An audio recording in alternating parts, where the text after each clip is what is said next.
I'm delighted to welcome our speaker tonight, Dr. Laura Johnson, PhD, Associate Professor in Cell Systems and Anatomy, Long School of Medicine. Dr. Johnson is an enthusiastic teacher of anatomy to students in the healthcare professions. Her research program investigates the best practices to support the operations of whole body donation programs. Whole body donors are critical to the educational mission of those in the healthcare professions. As culture and technology change over time, work must be pursued to ensure treatment is ethical and dignified. This includes factoring in the perspectives of multiple stakeholders, including donors, their loved ones, anatomists, students, researchers, educators, and the community at large. Currently, her work focuses on consent and consensus of donors gifting their body to academic programs. And with that, I'm going to turn it over to Dr. Johnson. Thank you, Kelly. I really appreciate that introduction. And I just want to start out by saying I'm so grateful to see you all here. This is a topic that I'm very passionate about. And so the fact that so many of you are here on a Thursday evening means a lot to me, for me to share what I have to say today. So I'm so glad to see that people are being active in the chat and that so many people are here. Before we get started, I'm going to tell you a little bit of a story about this image I have up on the screen. But as I do that, can you all tell me a little bit about your academic background? I know we have a lot of anatomists here, but I believe we might also have some pre-med students who are applying to medical school right now. So I would just appreciate knowing a little bit of the diverse background that we have here. It will help inform me as I talk today. So if you can put that in the chat, that'd be great. So I'm going to start today telling you a little bit of a story about this painting here. So this painting here, when I was a PhD student many moons ago, we don't have to say years, how many years ago that was. This was a painting that was put up by my professor who said, look at the instructor and the students in this painting. They're not looking at the body before them. In your course, it's going to be very important to look at the body, study the anatomy in the body, in the dissection, not, looking all around you as these students seem to be doing. But what wasn't addressed is who is this? Whose body was this? Who is this individual? And how do they come to be in our programs? And so today I'm going to talk about the history of that with us. And so I'm going to go to the next slide. And it looks like, yes, we do have some pre-med folks as well as some practicing physicians here. I'm really glad to have all of you here, as well as our fellow anatomists. That's really helpful for me to know. I really appreciate that. So especially for those of you who are less familiar with this work, I have a set of disclaimers here. We're going to be covering some sensitive topics today related to death and dying and what can and has been done to the deceased. So feelings of grief and sadness may arise in you. I know for me, they arise in me. So just be aware of that and that might be normal for you.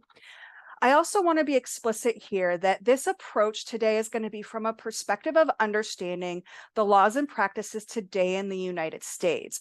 So it's not going to intend to be comprehensive about the history of anatomy across the globe, especially because what I'm going to focus on at the end of today is how it has come to be that there are loopholes in our laws around commercialization of the dead.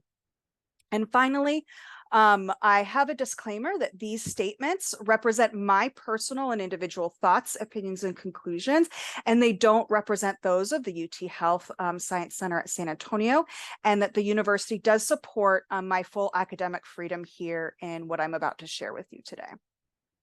But it is my personal views. All right, so as an outline, I'm going to have some introductory thoughts for us to set the stage, and then I'm going to go through a history of body use and anatomy education prior to whole body donation programs.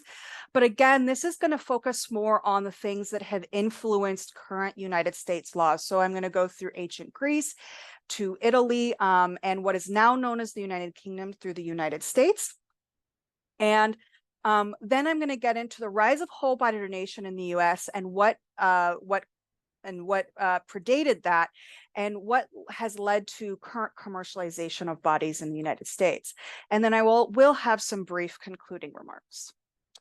So to introduce this, so it's important to establish why the deceased are important in anatomy education. And so we have some benefits here. And so for those of you who are applying to medical schools, this is at our institution, this is Dr. Rahimi. If you choose to come here, he is one of our co-course directors of the Language of Medicine course, one of our main anatomy courses. And these are introductory, and I use the term macroanatomy. You might be more familiar with the term gross anatomy. I prefer macroanatomy, but it's this idea of we understand the anatomy of our body in order to treat clinical issues that arise in the body. And we need to know our anatomical structures in order to do that. And this more recently, and it's important that this is more recently later, medical device bioskills labs occur for practicing clinicians, because rather than practicing on a living individual, we would rather have them, if there's a new device or something that they have to practice and train in, we would rather have that happen on a deceased individual than a living individual, for them to get used to using those devices. But there are risks. And some of the risks include fear and anxiety of the living. If they don't want their body to be dissected, that produces fear and anxiety. And we're going to see that at very specific parts of history. And another risk here is loved ones' grief. If you've ever had somebody pass away in your life, grief is something that is very difficult to explain unless you've experienced it. And this can't be, understood, in my opinion, where if you have somebody in your life that you've connected with for so well, for so long, and then they pass away, you can't make connections with that person anymore. And so that's where grief comes from. As human beings, we are wired to connect with each other. So when you can't do that anymore, that is my interpretation of where grief comes from. So it can be very powerful in us as people, and it is a risk for those who are grieving. But today we're going to view our history with three different lenses, and that is whose bodies may be used and how have we determined that throughout history. What ethical principles may or may not have been violated. So even though these are ethical principles of today, I am explicitly going to be applying that to history. And in addition, what was legal? So what was allowed legally by whatever power and authority was at the time? There are other lenses that I'm not focusing on, like the religious aspects and what people believed in and such. But so these are going to be the three lenses we're going to look at today.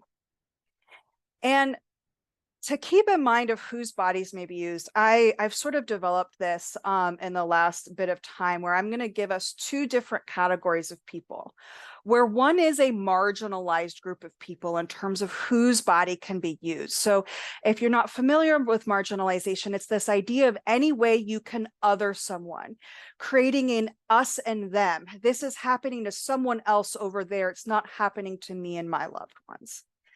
And another group of people are the donating public, right? Where it's going to require trust in systems after death, because after death, the person has no agency anymore. They're dead now, right? So it's going to require trust in the system to act the way the person intended their donation to go. And we're going to see these two different categories play out over history. And we also have 4 bioethical principles that have been developed in the past several decades. First is the idea of autonomy. And so this very generally is the right of an individual to make their own choice about their body, about what they want for themselves.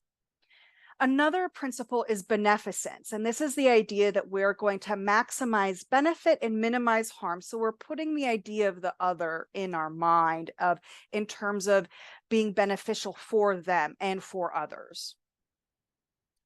Another one is non-maleficence, and this is that idea of above all, do no harm. Part of the Hippocratic Oath is doing no harm. And the last is justice, which is this idea that equals should be treated equally or fairly.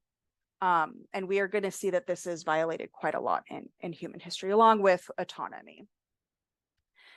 And then the other thing I want us to keep in mind as we go through our history is that what is legal may not be ethical, and what is ethical may not be legal. Ideally, we're going to have laws that reflect our ethics, right?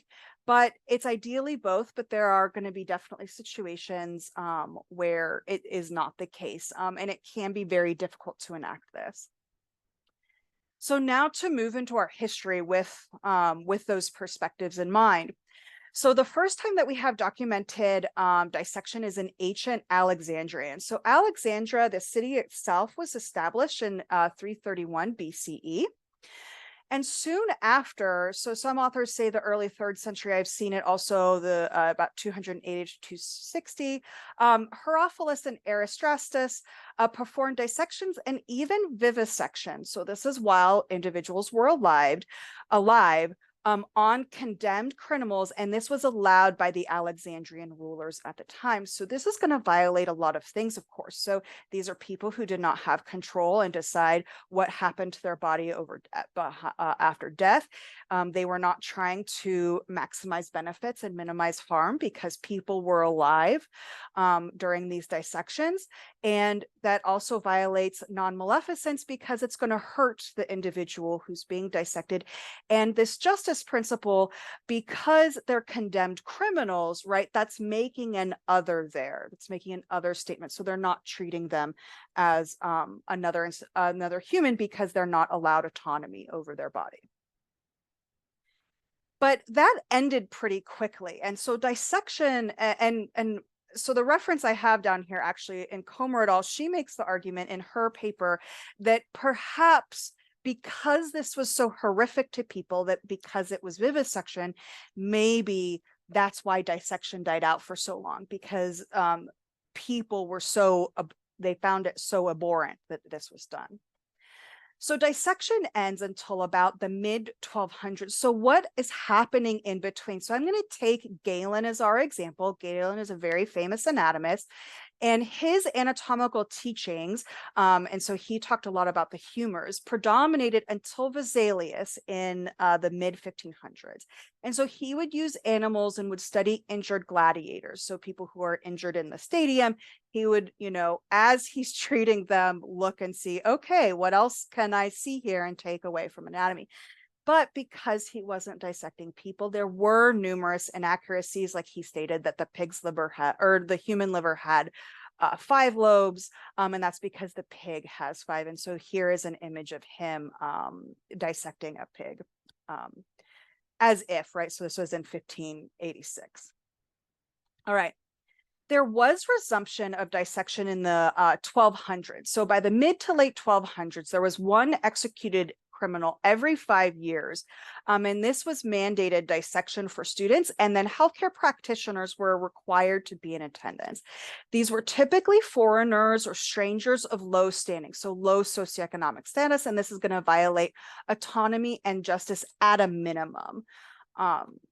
And so this was done by decree by the Holy Roman Emperor Frederick II in about 1240, and it was later sanctioned by the Catholic Church in the early 1300s. But what is responsible for this change in attitude? And I'm hypothesizing here that we also at this time are seeing bodies are being explored or dissected for cause of death or autopsy, but also for a search of sanctity. So maybe that made it more okay. So in terms of religious figures, this is Chiara of Montefalco. She died in 1308 and she was canonized, so made a saint in 1881. And upon her death, her sisters or nuns dissected her body to look for signs of holy symbols, and they found different things with 3, so indicating the Holy Trinity. They found a cross in the heart, which we can see here. So for my anatomist, to me, this looks like either the aortic or pulmonary valve, and that was inlaid in this reliquary also with 3 gallstones are in this reliquary cross here.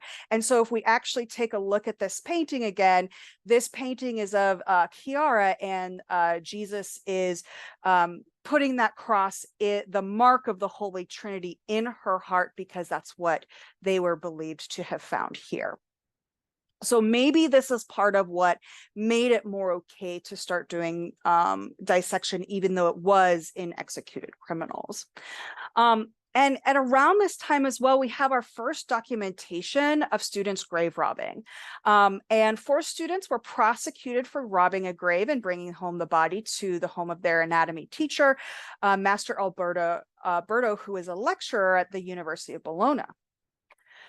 Now, this is obviously in addition to it being a criminal, so we're violating justice. This is also going to violate autonomy because it was robbing a grave. Oh, I apologize. It's not necessarily violating justice because this wasn't an executed criminal, but at the very least, this is violating autonomy.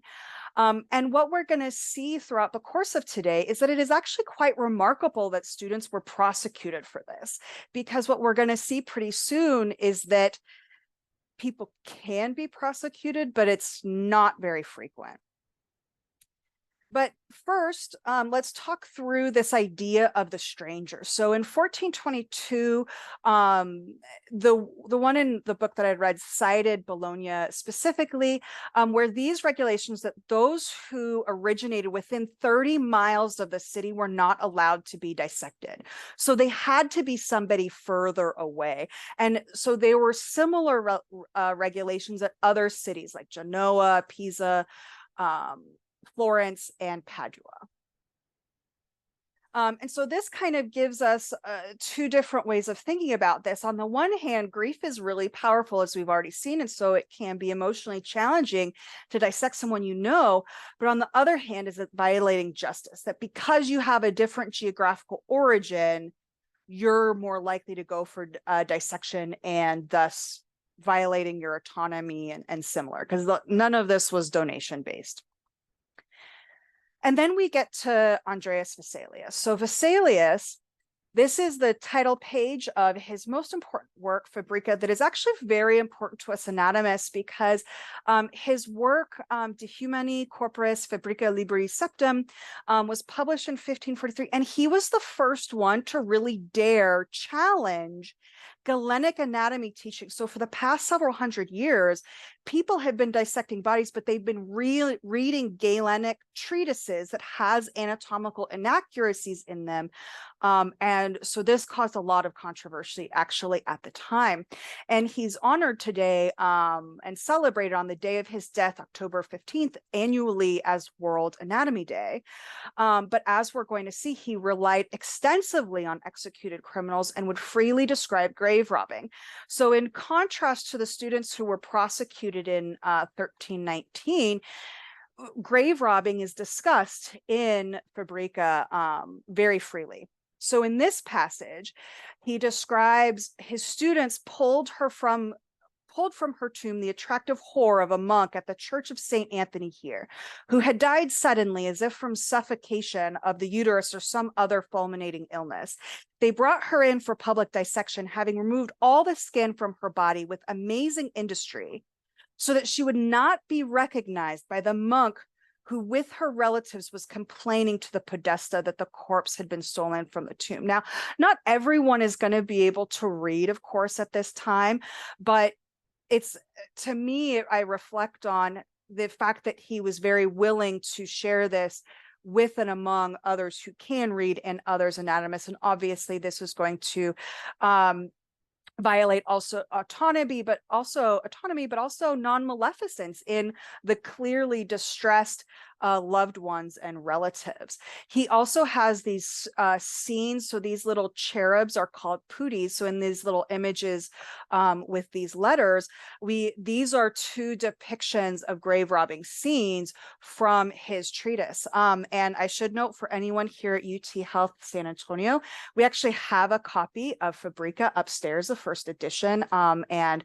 I know, Diane, you can talk to the librarians if you were ever interested in actually seeing any of this. Diane, I hope that's okay. I volunteered you for that. So now let's move on a little bit from what's going on in Italy, where a lot of this has started and developed along with Vesalius, and move a little bit into Western Europe. And we have to have a conception of the medicine man as the hangman. So in Germany and Holland, hangmen were medicine men. So they were physicians and would perform autopsies as well as anatomical dissections. And in what is now known as the United Kingdom, the medicine men weren't necessarily the hangmen in themselves, but as we are going to see, they were intrinsically linked with them in the public's eye. And so coming to who this individual was, so this is a Rembrandt painting. So we are in Holland, or this painting was done in Holland. So this individual, his name was Adrian Zoon. So he has another shorter name, if you've heard of that, if anyone knows of that as well. He does have another name. He was convicted of stealing a coat on January 31st in 1632, and he was a resident of Leiden, so which was a rival city to Amsterdam. So even though I talked about it before as, well, do you really want to dissect somebody that you know? The fact that it's a rival city is adding a different element. Are they looking down on him more and othering him more because he's from a rival city, and the cities happen to have issues with each other, rather than recognizing the common humanity? So that, of course, is going to be an issue of justice. So now let's move into Great Britain and the UK. So before the Murder Act, which I'm going to talk extensively about, so we'll get there. In 1506, James IV of Scotland granted the Edinburgh Guild of Surgeons and Barbers between 1 to 6 executed criminals annually. And in England in 1540, Henry VIII gave charter to the Company of Barber Surgeons, allowing for 4 executed criminals to be dissected annually. And there are variations on this, including the College of involving the College of Physicians until the Murder Act of 1752. I don't really have time to get into the details of all of that today. But where were people executed? In London, criminals were executed in a place called Tyburn. So we can see that's at this cross in the roads here, and we can see a image, this drawing or painting, if you will, of the gallows here at Tyburn. And there was considerable tension between surgeons and physicians obtaining bodies and the general population at the gallows. And Linebaugh in 1975 describes 5 types of solidarity. So people who don't want the individuals to be taken for dissection, and that includes family, personal friends, fellow workers, the Irish, because of course in England they are a subjugated population at the time, and as well as sailors. And sailors we're going to see come up again, because when they die at port, it's again that idea of the stranger, so they don't have any friends, and so they are more likely to go for dissection. But we also have to confront, this is something that I didn't realize until the past couple of years when this Tarlow and Lohman book came out, which is that anatomists are actually doing the execution at times, and not necessarily, it's because there's uncertainty in determining when death occurs. So it was often rumored that the executed weren't dead and they would be revived before anatomists dissected them. So they would be hung and then they would be, but that didn't actually kill them. It just made them unconscious or whatnot. And there's actually a case from the 1500s that was reported on by Winslow. J.B. Winslow has this, he has a manuscript on all the different things that associate with uncertainty at the time, signs of death. And Winslow actually argues that we need to wait until decomposition occurs to know someone dies. But of course, for anatomy, if decomposition has occurred, we can't know, that keeps us from being able to dissect the anatomical structures because they are decomposing. And so this is going to violate pretty much everything, just like we saw with vivisection in ancient Alexandria, because for this non-maleficence, the person isn't dead. They can still feel things, right? As well, of course, of causing pain and suffering to the loved ones who are powerless to stop their executed family member or loved one from going for dissection. It's not maximizing benefits and minimizing risks. We also have issues, of course, with justice and autonomy as well here. So now the Murder Act of 1752. So I'm actually going to read this out for you because historically, the Murder Act is associated with punishing criminals with dissection. And so we'll see what this does to the minds of the populace in a minute. But whereas the horrid crime of murder has been of late been more frequently perpetrated than formerly, and whereas it is thereby become necessary that some further terror and peculiar mark of infamy be added to the punishment of death, in which sentence shall be expressed. And after sentence is pronounced, it shall be in the power of any such judge or justice to appoint the body of any such criminal to be hung in chains, but that in no case whatsoever the body of any murder shall be suffered to be buried, unless after such body shall have been dissected and anatomized. So this is giving two options of what happens to a murderer. They can be hung in chains, or they can be dissected and anatomized. And this act is making murder, not any criminal act like we've seen robbery and other things before, punished with dissection. And this requires fear in the living. So there must be some fear at this time of people in dissection after death. So again, it's going to that issue of what are the living experiencing rather than as a problem, right? As that's pain that they are suffering in their fear and anxiety. So we do still see continued issues with uncertainty at the time of death. So at this point, it's common knowledge that a body may not be dead by the time an anatomist received the body. And a newspaper correspondent wrote in 1769, "The business of Surgeons' Hall is not to revive and frustrate, but to complete the execution of the sentence in cases of murder." So when the hangman didn't do it, the surgeon did.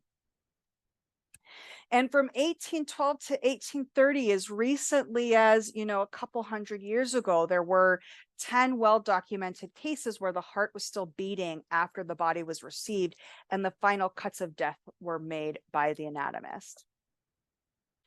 And so I have to say, for me as an anatomist, I often have to pause here because this makes me so uncomfortable as an anatomist to know that this is part of my my previous we sometimes in academia talk about standing on the shoulders of giants. In an academic sense, the people who documented different anatomical structures, and to know, for me as I'm teaching students, what may or may not have happened, I find it very difficult to cope with the fact that these types of things happen.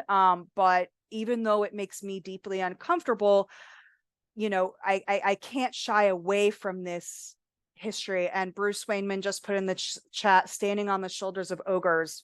Absolutely. And that's why doing this is important. I know this is uncomfortable. It is for me. It remains for me. But that's why understanding and knowing this history is important, so that it never happens again. Okay.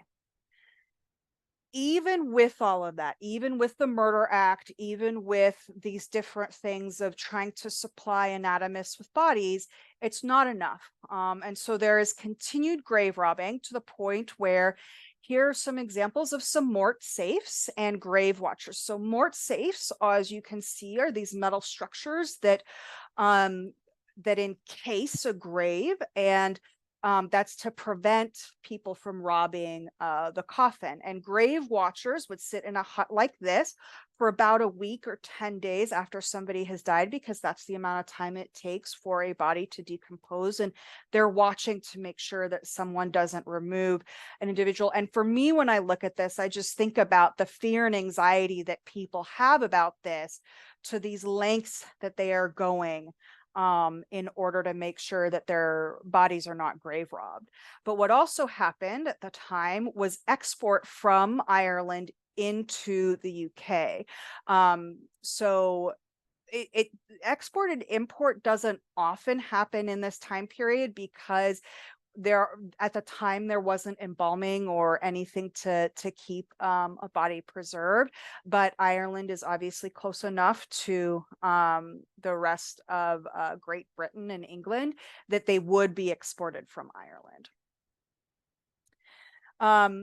And we also can't ignore, as happens today, that there is money being exchanged at this time, and there is money exchanged today in the commercialization that happens in the United States, where at the time, anatomists would pay the following people at various times for various reasons for a body. There would be a sheriff to sign a warrant, the executioner or the jailer. And what would happen sometimes as well is that two different or multiple anatomists would pay one person and then be left to fight each other after the person dies, for who actually gets to dissect the body. Sometimes the prisoner, while they're alive, they're saying, okay, you give me this money, I want to have a nice outfit or clothing. And whatnot, or money to give to maybe loved ones or something like that. But also the resurrectionists, the body snatchers, the people who are grave robbing. So money is being exchanged here. And so we're coming now to the early 1800s, where we do finally start to get movement on new anatomy regulations. And so this is all well documented in a really informative book by Ruth Richardson called Death, Dissection, and the Destitute. And in the spring of 1828, an MP for Bridgeport in the House of Commons, Henry Warburton, appointed a select committee to investigate the acquiring of bodies for dissection. And part of what's happening here is that at the time, it became part of getting a medical license to do a certain amount of dissection. And as Lizers writes in his System of Anatomical Plates in 1825, subjects have now risen to the enormous sum of 20 guineas, a sum sufficient to enable a student to go to Paris, study his profession, and return home to the UK. Because what has happened in France was, after the French Revolution, they had basically a lot of subjects available for dissection, but I'm not going to get into that at all. But basically the idea is people could go from the UK to Paris, and they want to keep their students in their local institutions. So what is also happening at the same time as this committee has been formed is what many of us know as Burke and Hare, and the idea of burking. So what happens, and Ruth Richardson writes this very well here, by 1827 to 8, if not before, the position had been reached at which the bodies of the poor had become worth more dead than alive, because again, 20 guineas is a considerable sum of money at the time. And so Burke and Hare murdered 16 people and sold the bodies to Dr. Knox at an anatomy school in Edinburgh. And now it's time to make a paradox explicit here, because we've seen this a little bit already in terms of, of anatomists making the final cuts of the executioner. And this was somebody writing at the time. I have it quoted from Ruth Richardson's book, but it was said, "Shall it be said that we owe it to that science which professes to alleviate human suffering, that her votaries be encouraged to encourage murder?" Because that is what is happening here, right? The bodies of the poor, they can't afford a physician. So their bodies are somehow economically worth more dead than alive. And the science, which is about alleviating human suffering, is somehow encouraging the opposite of that, encouraging death in individuals. It's too much to sometimes comprehend, but this is what happened. And burking also didn't just happen here. There were other instances in London as well. And so there was a first failed Anatomy Act of 1829, but enough of what they did in that act ended up in the one that was passed a few years later. So we're going to discuss it here.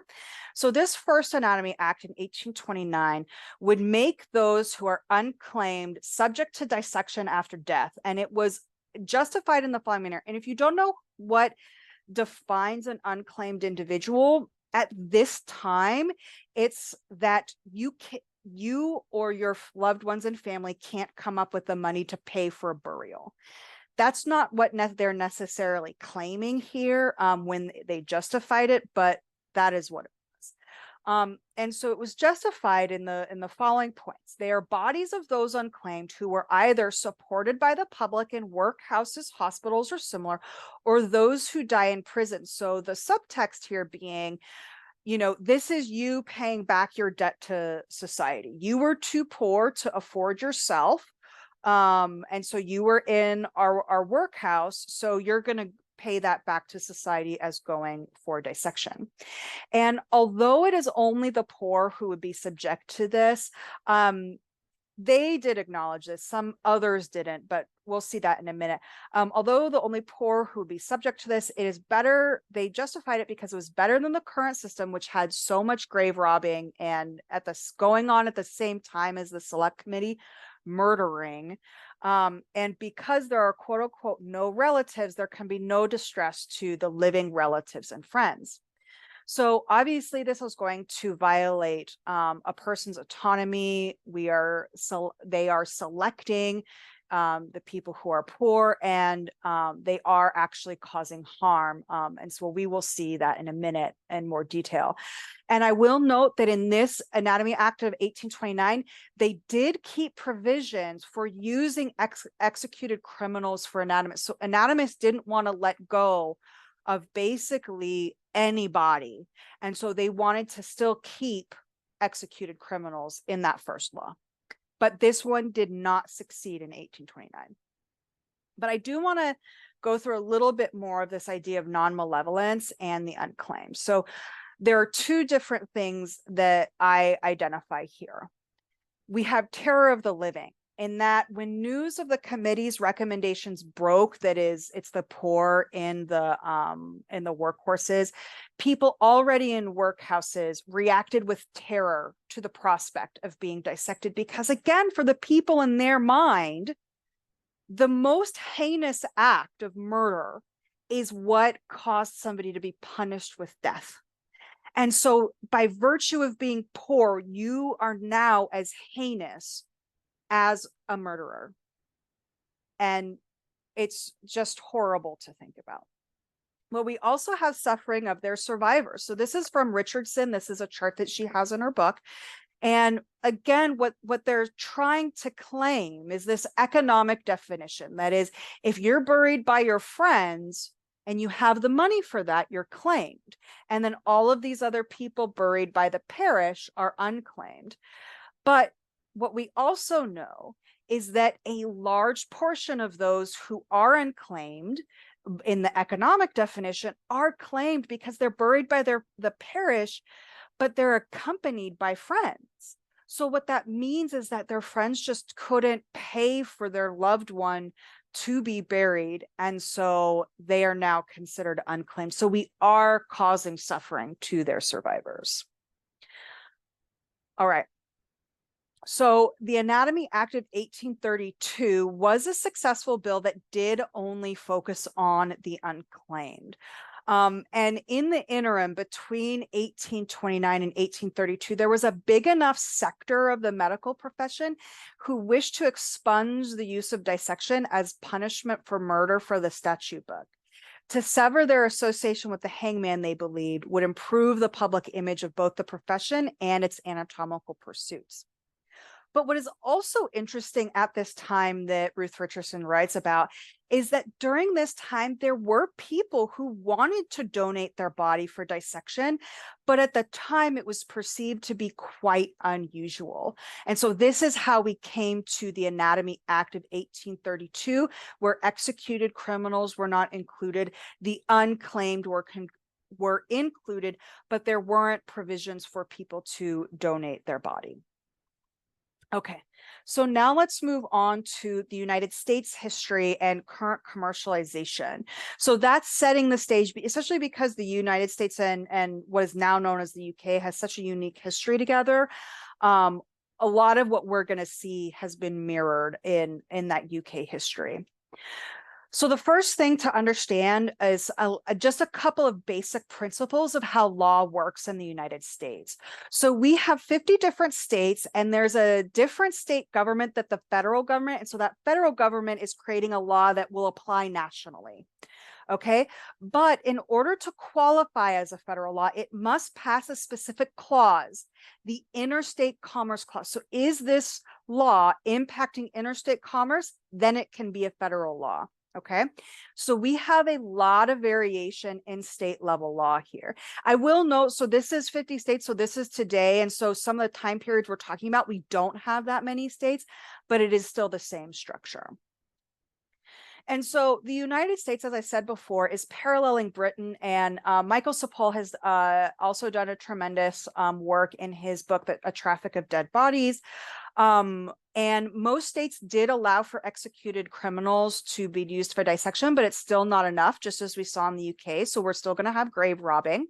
And so it's typically criminals, those who are non-white, non-Anglo-American, and or sailors. Again, that idea of sailors. And there were riots at many medical schools over the years. So the same thing where we saw at Tyburn, there were riots. We are seeing riots at medical schools as well here. Students often did the body snatching, and so it did lead to dissection lab jokes coded with sexual class and ethnic tones to them, which is a problem for our profession, for professionalism. In terms of the riots, so this is a chart from Sapol's book, and so you can just see some of the riots that have occurred. So we have some sailors, mobs, protesting dissection of a hanged man. A crowd in Baltimore destroyed the Anatomy Hall at the University of Maryland. We have in Philadelphia in 1882 mobilization of the Black community to protest grave robbing, and so we're seeing this across the United States, these riots, this public outcry against this. But we do see some evidence of people wanting to donate their body early as well. So the earliest documented case in the United States was this was originally a French physician, but he was in Boston practicing, and so he donated his body, and it did occur sporadically. There were notable early professionals as well, William Copeland in Ohio and John Warren, who is an anatomist from Harvard, although I will note that he was a body snatcher himself in his career, but he did decide to donate. And usually what we see is when people want to donate, there is resistance from family members and loved ones to these donations. And so that's what we often see with these early donations. And now we're going to come to Nazi Germany and World War II. So Sabine Hildebrandt has done a tremendous job of documenting anatomy's role in the ethical transgressions that occurred during Nazi Germany.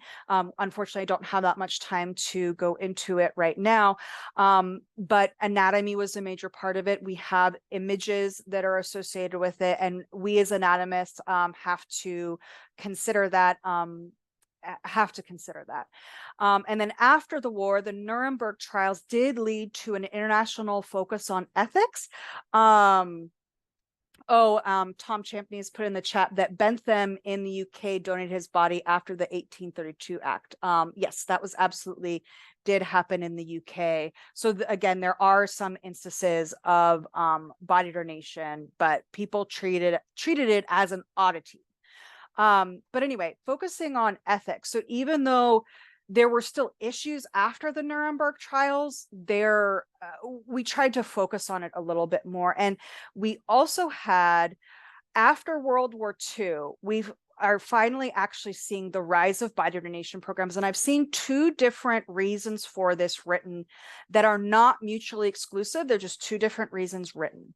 And one is about the increase in public trust about the medical profession, and the other is an increase in Social Security benefits. So medicine had an incredible success during World War II fighting infectious diseases. This was to help on the battlefield because in World War I, a lot of people died due to infectious disease and not as much during World War II. This was also documented with an increase in funding for medical research. And this sentiment was expressed in Reader's Digest in 1961. Every individual who bequeaths his remains to a medical school makes an important contribution to the advancement of human knowledge. But we're also seeing this. This is an article written by Daly et al. So those of you who are anatomists will recognize that last name because that's clinically oriented anatomy, one of the authors. We are seeing an increase in Social Security benefits. From the 1930s, there was an increase in social welfare legislation, including contribution for burials. And so it was up to $255 in 1960, which meant almost anyone could claim a body and request the funds. So the funeral home would give somebody like, they quote in the article, I think like a bottle of wine or something like that. But anyway, doing some kind of reimbursement to somebody to claim a body so the funeral home could request funds. So this means that there are decreased numbers of people as unclaimed. So what we're seeing is now a rise in people who are interested in helping out the medical profession by donating their body, but also a decrease in the unclaimed. So in body donation programs, we can actually, in our idealized ethics, if we are doing things right, we can give people the autonomy of making their own choice to donate. We can maximize benefits and minimize harms. We can do no harm, or at least minimize them as much as we can. And we can treat people equally as long as we have ethically oriented operations. And so this is taking us into the Uniform Anatomical Gift Act, which is one of the main laws that governs bodies in whole body donation programs. There are actually many, but I only have time to go through this. And this is leading us up to current commercialization in the United States. So again, as I said earlier, the United States is made up of 50 states. So we're going to have different state level laws. And the Uniform Anatomical Gift Act was a state level law because it didn't pass that interstate commerce clause. But what we do recognize sometimes is that it's useful to have a uniform law that can be applied to multiple states. So there's this Uniform Law Commission that will draft model language, and then it'll be enacted, although it can be amended, and we're going to see that, by different states. So the original was in 1968 in response to the first heart transplant in 1967, and there were a couple of revisions to that, as we're going to see. So what does it do? There are 4 purposes. It's covering therapy, transplantation, education, and research. Who can make and receive a donation? It's generally the individual in life. And after death, their legally authorized representative can make a donation. And then how a donation can be made. So legally, it's a simple statement. And this is an image that when I was doing my research on consent forms, I read 93 consent forms from across the country. And legally, it can be as limited as, I hear, donate my body after death to this anatomical donation program. You don't need anything more. So it's not even approaching informed consent. So informed consent is something from the human subjects research area that we like to do as much as we can in whole body donation, but this isn't even approaching it. And it also did not initially prohibit the buying and selling of body donors. And so in 1984, we're seeing a federal law stating that it is unlawful for any person to knowingly acquire, receive, or otherwise transfer a human organ for valuable consideration or for use in human transplantation if the transfer affects interstate commerce. So again, that interstate commerce clause, and it does include penalties here. So what we're seeing in the harmonized Uniform Anatomical Gift Act is this language here. And I'm going to highlight for you the part where it says a person for valuable consideration knowingly purchases or sells a part for transplantation or therapy. It doesn't cover the other 2 purposes. It doesn't cover education and research. But we can see that in some states, the state has amended that. So for example, in Missouri, They have amended this to say knowingly purchase or sell a part for any purpose. And Tom Champney, who I know is here because he put something in the chat, shared with me recently that Florida statutes also prohibits it for any reason. Okay. But the problem is, how are these enacted? I know in Missouri, I saw for-profit body broker companies operating. These individuals are deceased. This isn't a widely known thing. So even though these laws exist, they aren't being enforced. So some people are going to ask me, what about human subjects research protections? And so this is from our Code of Federal Regulations about human research protections. And it defines a human subject as a living individual. And that's why it does not apply to the deceased. So often people have questions about that. So there we go. And we have a number of academics that have written articles about different aspects of the markets that exist for bodies today in the United States. But I also want to point out why now. So pre-1990s, bodies were usually used in our introductory macroanatomy courses. So they were staying in these academic institutions. But as Daly et al. Write in 1993, the most recent increase in the demand for body parts for purposes other than transplantation or therapy has occurred in relation to the advent of laparoscopic and other new surgical technologies. Consequent to this increased demand has been an emergence of entrepreneurs or brokers. Questions regarding the origin and the manner of final disposition of this material present cause for concern and bring to mind the resurrectionists of a century and a half ago. Unrestrained commercial activity in body parts will result in a loss of trust by the general public, emphasis mine, if they perceive that profits are being made or realized from that which has been selflessly given. So that's where we're seeing these rise of these medical device bioskills labs. And this is what's happening. So what Art Daly predicted in 1993 is happening. So we have a Reuters, and these are just select ones. There's more than this, where they did an investigative series on the body trade back in 2017. We see in Arizona, this example of the Biological Resource Center, where people were treated very improperly by this for-profit program.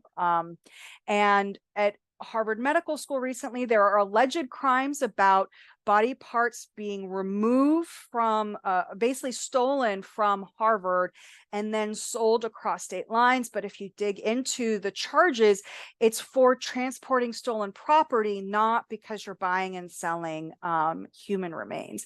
We do have a number of books. This podcast, All the Gory Details, which features Tom Champney, who is here with us today on this call, is about the Biological Resource Center. And we also have some recent news reports. So I do have some brief conclusions here. So Anthony says in the chat, you've never thought about this. I was teaching anatomy for a decade before I became a gifted body program director in Missouri. And that's when my eyes were open to this. So you're not alone. So to conclude, I have some brief conclusions here. And so who is being used? Marginalized groups, right? So we've seen this at various points throughout history. And the paradox here is that these individuals are human enough to have a body similar enough to be dissected and be relevant for medical sciences, but not human enough to have rights over one's own body. And then we have the donating public, where people want to donate their body to science. But it needs to be people who can trust the system that they will be treated as they would have wished to be treated.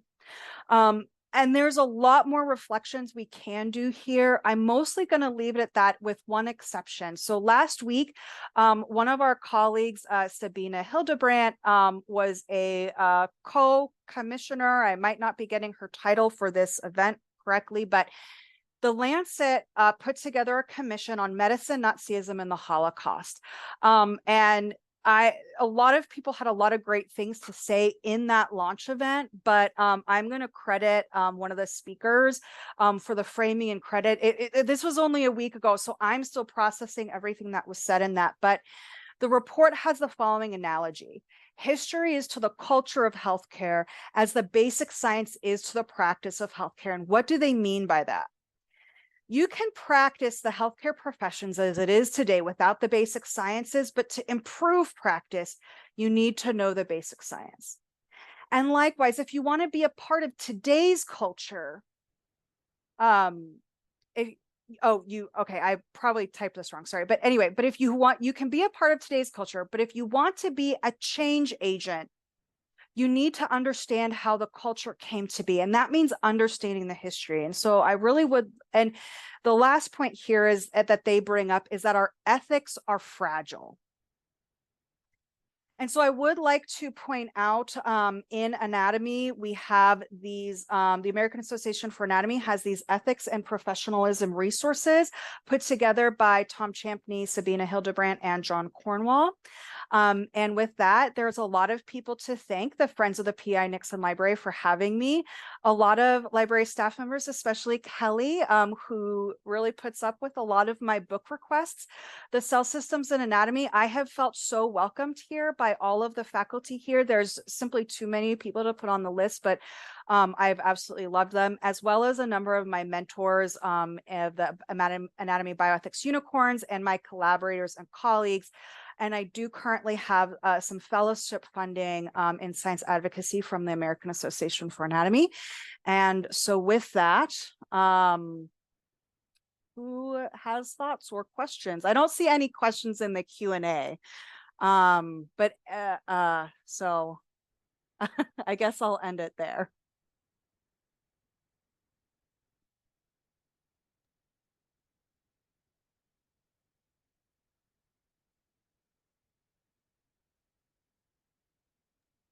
So we had a raised hand. Oh.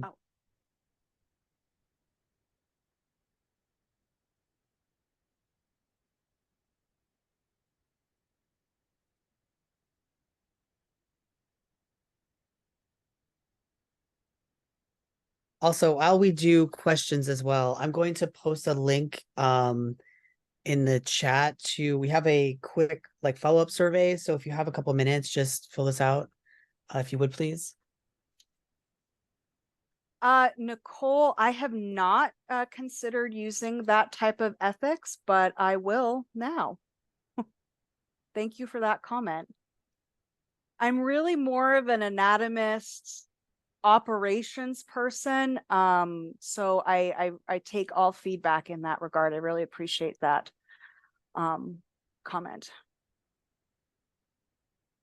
Okay, so Tom is asking me to comment on the new guidelines of the human body donation from the American Association for Anatomy. So I am on the American Association for Anatomy Human Body Donation Committee now. It was a task force, and we have developed some best practices for operations of human body donations.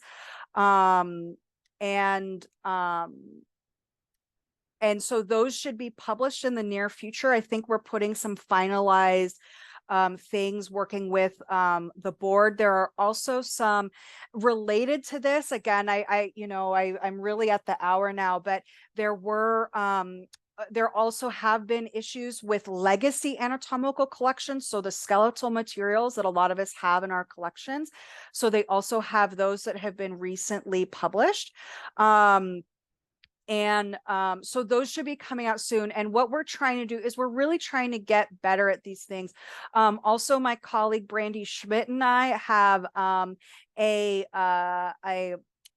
a symposium at the American Association for Anatomy meetings this spring in Toronto on the idea of after death authorization. So after an individual dies, doing different types of authorization for different uses. So, and then Janet Williams, who's on here. So our institution, as many institutions have, is a donor appreciation ceremony. I can't tell you how important these ceremonies are to honor, to give to give our students, to give our faculty the opportunity to give our thanks to the generous donors who make it all possible, right? Oh, I have it up here in bold, and I didn't say that these are our their generosity can't be understated. And what else? Okay, John and I'm sure we're going to have a conversation at some point about this other form of ethics, because I'm curious about that. Oh, thank you, Melanie. I really appreciate your comment. And Mel Fatinos, you sent your comment to only hosts and panelists, but thank you. I appreciate your comment. Okay. I don't know. I'm not seeing a lot of questions. Maybe I just, this is a really heavy talk. Okay. So, we have a question from Nicholas Balbin. I read a while back about the growing use of virtual anatomy models in teaching. Do you think that this could resolve many of the ethical issues seen in donations, or would this invite other issues? A little bit of both. So I actually use some 3D. So at UT Health San Antonio, we have access to the anatomy.tv resource, which is one of these quote unquote 3D anatomical models where you can turn the model in real time and look at anatomical structures. My issue with that is that it's quote unquote 3D, but it has to be compressed into 2D. There are also issues with that because it's really important, the hidden curriculum that occurs in anatomy labs. So this is often some of our students' first experience with the deceased, and it's our job as anatomists to usher students through that experience, and through the experience of, you are going to start to see the academic side of things, but you have to balance that with the respect for the deceased as well. So all of that has to happen in the anatomy lab. Yeah, so there are other ethical issues, especially with anatomy AI. So a lot of the people who I've been mentioning today actually just wrote a piece in Anatomical Sciences Education about the ethics of AI and other similar digital technologies. Rachel Morgan is asking, can I comment on the privilege inherent in trusting one's body will be treated as desired after death?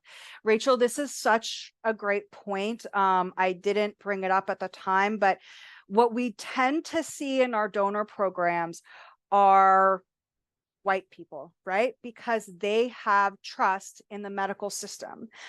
We don't see as many from minority communities. So, and I think we can readily understand why. When you have things like Tuskegee, if you're not familiar with it, those in the African-American community in the United States were knowingly injected with, I don't remember which infectious disease it is off of the top of my head, but they were intentionally infected with a disease. And this is a type of thing that we see, syphilis, thanks everybody. And as well, but also it's also anatomy. So one thing I didn't include today is there was a really important film called While the Water Runs Dry. I should have left that in. Until the Well Runs Dry. Does any of my anatomists remember the exact name of this film? It's by Sean Utzi, and it's about the African-American community in Richmond, Virginia, and the fact that their graves were robbed by an agent of anatomists who happened to be an African-American now, and he made that film in 2011, and people still today, living individuals of this community, are like, oh no, I've always been taught I don't go by the medical college at night, right? That's the legacy of these unethical practices, right? Oh, thank you, Jason, for the IFA recommendations for ethical use of anatomical images. I totally blanked on that. I love having my my colleagues. But back to Rachel's question, it's so important to consider that these individuals that don't have trust in the system, that can't trust the system, they're not going to donate. And so we see very low numbers typically of minorities. It is something that we are also trying to address on the AAA Human Body Donation Committee. We actually have a specific subcommittee focusing on diversity, equity, and inclusion. John asks, could I kindly identify the most prominent areas of law requiring attention in the US in relation to anatomical gifting? What aspect of law demands attention the most? That's such a big question, John. I really had to limit my comments today. So first of all is the lack of information we have about requiring some form of consent. Now, I am not somebody who thinks that we can replicate informed consent processes as you do for living human subjects research, because at any point, a human subject can raise their hand and say, I don't want to do that if you're a living individual, not so for the deceased. So I would like to see that,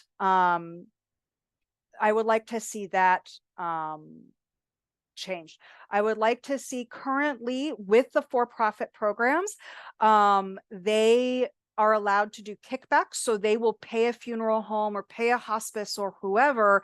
They will pay those individuals money for basically a quote unquote referral fee. I refer to it as a kickback, right? So it's not really giving somebody informed consent because you aren't allowing, you're narrowing the field. So there's an incentive for that funeral home to only recommend the donation programs that are going to pay them, right? So that's an issue. Another issue is export. So we don't have great data on this because these are private companies, but we do know from our colleagues around the world that bodies are being exported from the United States to other countries. And that needs to be addressed as well, along with so many other things, John. So yeah, I'm going to leave it there at the moment. So I feel like, okay, there are more comments here. So let me look. Oh, Tom has Until the Well Runs Dry, the link about that film. Now, I am going to warn you, it is incredibly triggering. But sometimes that's what we need to experience. We need to experience that thing so that we don't remove ourselves from the history. Okay, and then we do have a question in the question and answer, why it seems like money for transplanted organs is forbidden. So the reason for that is because in 1984, we had the National Organ and Transplantation Act. So that forbids buying and selling, but it's also not, so there are other laws that prohibit. So for example, there's buying and selling after the person has been donated. So even though you're allowed to sell as a company, the company isn't allowed to give money. To my best understanding, we're trying to work on some of these legal issues right now. I'm working on that with, I'm going to shout out Usha Patel, Tamar Schiff, and Brendan Parent. We're trying to work out some of those specific legal questions right now. But it's to my understanding that there are other laws that prevent the next of kin from receiving money. But once the donation occurs, in essence, the body becomes property and thus can be bought and sold. So they are not necessarily technically illegal. So how it conflicts with how body sales, they're technically illegal. They're only illegal in a few states. So Missouri and Florida are two examples. And why it happens? Well, people need skills trainings, right? There are things that are needs that our academic programs cannot or do not, for whatever reason, depending on where you are, supply. So sometimes it happens that these skill trainings happen at conferences. They happen at all sorts of places that aren't in our academic institutions. So that's why this is a very complicated issue. And as Tom Champney is wont to say, it's very murky, right? This is a very murky area that we are in. But did you see the, I apologize, please go ahead. Go ahead. There was a question in the Q&A as well. I don't know if you saw it. Okay. I think that was Catherine Danko. Yes. That's the one I was answering. Okay, perfect. Thank you. Yeah. So, I mean, wow, people are really, you guys are hanging on. I'm really grateful for all of your time and attention today. And oh, I should have put my email address if anyone has any questions, and I did not do that. But maybe I don't know, I guess I'll put it in the chat. So if anyone has further questions. You can put it in the chat, and then if anybody has any questions, they can follow up with me and I'll pass it on to you as well in case somebody didn't get it. Yeah, I don't know if anyone from Health Science Center is still here. I forgot to shout out that Tom Champney was a PhD student here. I won't say what decades, but we still have some faculty around who remember you, Tom. So yeah. You're so welcome. I'm just so grateful that you have all been here to give me this attention. Obviously, this is an issue that I'm very passionate about, and I'm just grateful. John, John is claiming that it was in the 1950s. Well, UT Health Science Center was not established until after the 1950s. So, so that's not true.